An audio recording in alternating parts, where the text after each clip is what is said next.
Bonjour Madame la Ministre. Bonjour madame. Alors vous êtes en visite à Abidjan pour une durée de 2 jours. C'est votre première visite officielle depuis que vous êtes nommée sur le continent. Pourquoi la Côte d'Ivoire? D'abord, j'ai un grand plaisir à retrouver Abidjan. J'étais venue dans le passé, mais il y a trop longtemps. Et donc, en effet, dans mes fonctions, c'est la première fois qu'en tant que ministre de l'Europe et des Affaires étrangères, j'ai le plaisir d'être ici. Pourquoi je suis venue? Mais tout simplement parce que la Côte d'Ivoire est un pays important de la région. Ce n'est pas à vous que je vais le dire. Et parce que c'est un partenaire important pour la France. Sur beaucoup d'aspects dont on peut parler, mais j'ai été reçue par le président Ouattara. J'ai également été reçue par le ministre de la Défense. J'ai participé à d'autres réunions. Je reviens de Yopougon, parce que j'ai voulu aller à la rencontre de jeunes et écouter aussi ce que la jeunesse avait à nous dire.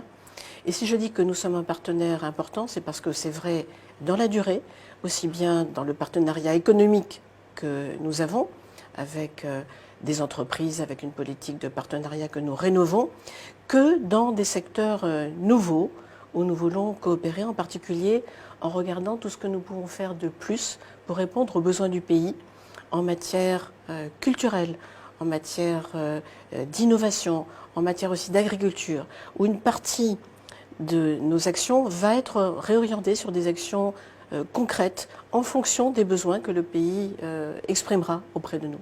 Parmi les nombreux sujets sur la table, il y a les conséquences de la guerre en Ukraine et la question alimentaire qui affecte toute l'Afrique. Que peut faire la France concrètement sur ce dossier? Vous savez, la guerre que la Russie a choisi d'engager en Ukraine et continue de mener depuis maintenant 10 mois, elle a des conséquences négatives pour le monde entier. Évidemment, au premier chef, ça concerne l'Ukraine et le peuple ukrainien. C'est aussi sur le continent européen le retour d'une guerre, une guerre qui est cruelle et qui dure, mais il y a des conséquences économiques pour l'ensemble des pays du monde. Évidemment pour l'Afrique, mais même dans nos pays, on voit partout les prix de l'énergie monter, une insécurité alimentaire qui, dans le monde entier, est l'une des conséquences de la guerre faite par la Russie à l'Ukraine, et ça nous préoccupe. Mais nous ne sommes pas inactifs. Le président de la République a pris un certain nombre d'initiatives qui désormais sont portées par le G7 et par l'Union européenne pour permettre que les pays africains reçoivent ce dont ils ont besoin. Et je voudrais parler très rapidement de quelques-unes de ces initiatives. D'abord, il y a ce que l'on appelle FARM, qui est un acronyme anglais pour Food, Agriculture, Resilience Mission.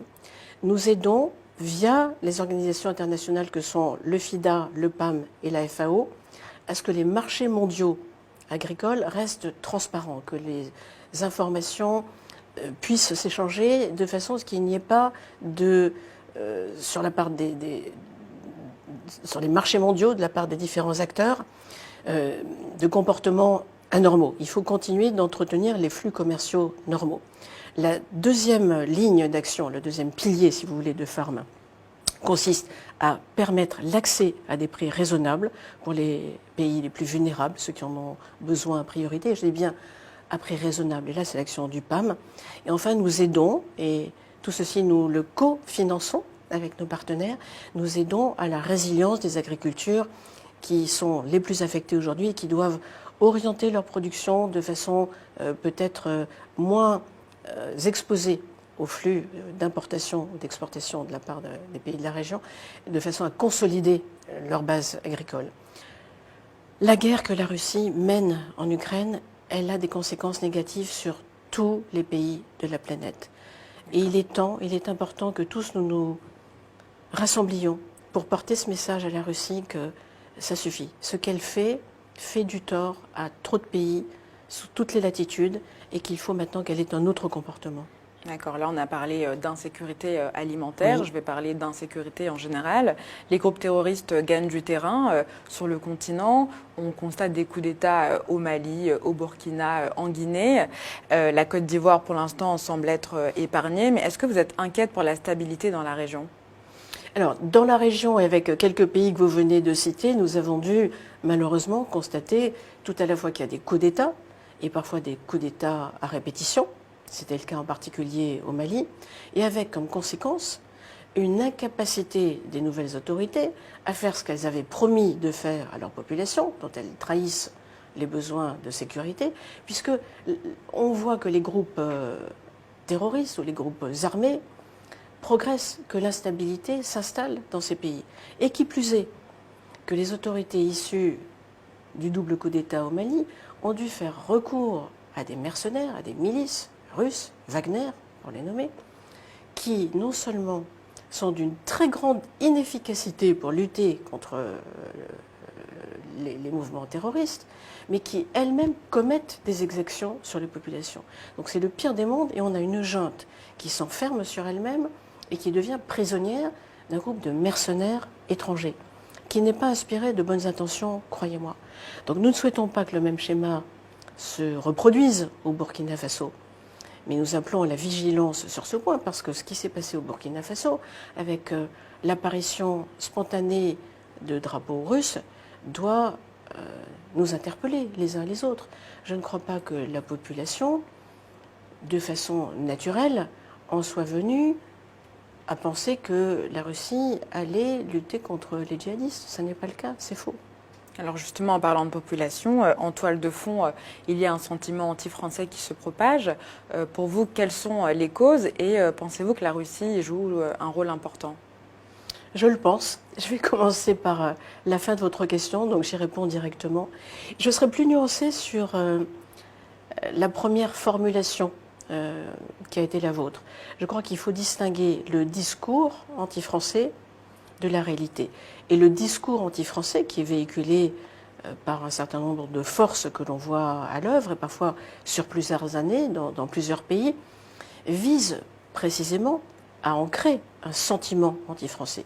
Mais le sentiment qui peut se diffuser n'est que la résultante d'actions de désinformation, de contre-vérité, de propagande et de manipulation. Et lorsque nous dénonçons, et nous le faisons, le président de la République l'a fait lorsqu'il était venu en terre africaine cet été, vous vous en souvenez, et je le fais à sa suite, lorsque nous dénonçons les agissements de la Russie, c'est parce que nous avons des raisons de le faire. Tout ceci est documenté. Il y a, on va dire, des contre-vérités, on peut dire en français des mensonges. Et toute manipulation laisse toujours un effet négatif. Mais j'en appelle à la responsabilité de la jeunesse de ne pas se laisser entraîner et de ne pas devenir prisonnière de ceux qui veulent la manipuler. Ça ne doit pas réussir, parce qu'à la clé, il y a la stabilité, la sécurité et donc le progrès, la prospérité pour ces pays. D'accord. Donc pour vous, la solution pour lutter contre ça, c'est de lutter contre la désinformation, si j'ai bien compris. Les solutions sont multiples. Évidemment qu'il faut répondre quand il y a des mensonges et rétablir la vérité des faits, parce qu'on entend des choses qui sont tellement loin de la réalité que c'est hallucinant, même que certains puissent considérer qu'il faille leur accorder de l'attention.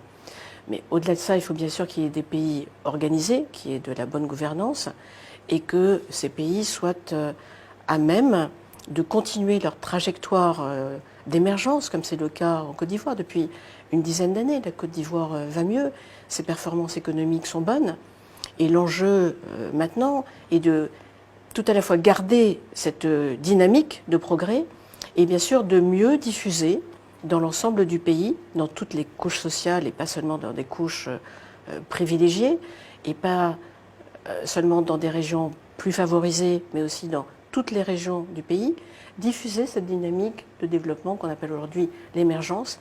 Et nous sommes là avec d'autres partenaires pour aider la Côte d'Ivoire à continuer ces progrès remarquables qui ont été faits depuis 10 ans.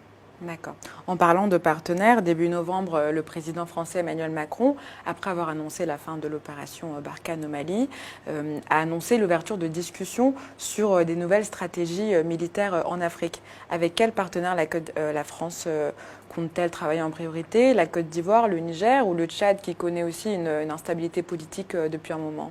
Alors, le président de la République, dans un discours qu'on appelle un discours de doctrine, a mis à jour la doctrine de défense française, et ça ne concerne pas que l'Afrique, vous l'avez vu, hein, c'est un discours de portée générale, mais avec une déclinaison africaine, et vous avez raison, nous avons engagé avec l'ensemble des partenaires africains avec lesquels nous avons une coopération en matière de défense et de sécurité, une réflexion sur la façon d'assurer aussi bien, sinon mieux, les missions de sécurité que aujourd'hui en partenariat nous avons avec ces différents pays, mais en étant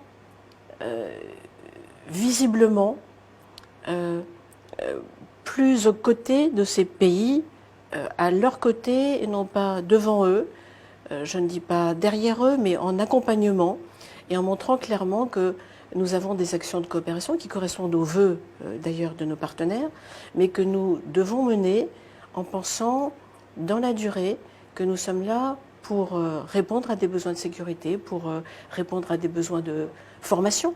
La Côte d'Ivoire a accueilli, et c'est un grand succès je crois, l'Académie internationale de lutte contre le terrorisme, des actions que nous voulons développer, de formation, d'aide en matériel, d'échange de renseignements, de lutte aussi contre des actions de piraterie et de trafic dans le domaine maritime, des choses que nous devons bâtir dans la durée, mais au plus près du terrain, au plus près des vœux de ces pays. Donc nous avons engagé une phase de conversation qui doit durer, le président de la République l'a dit, 6 mois si nous pouvons, dont nous prenons le temps de la concertation pour voir comment répondre aux nouveaux défis d'une façon qui soit adaptée, efficace et nous permette d'être là dans la durée aux côtés de nos partenaires.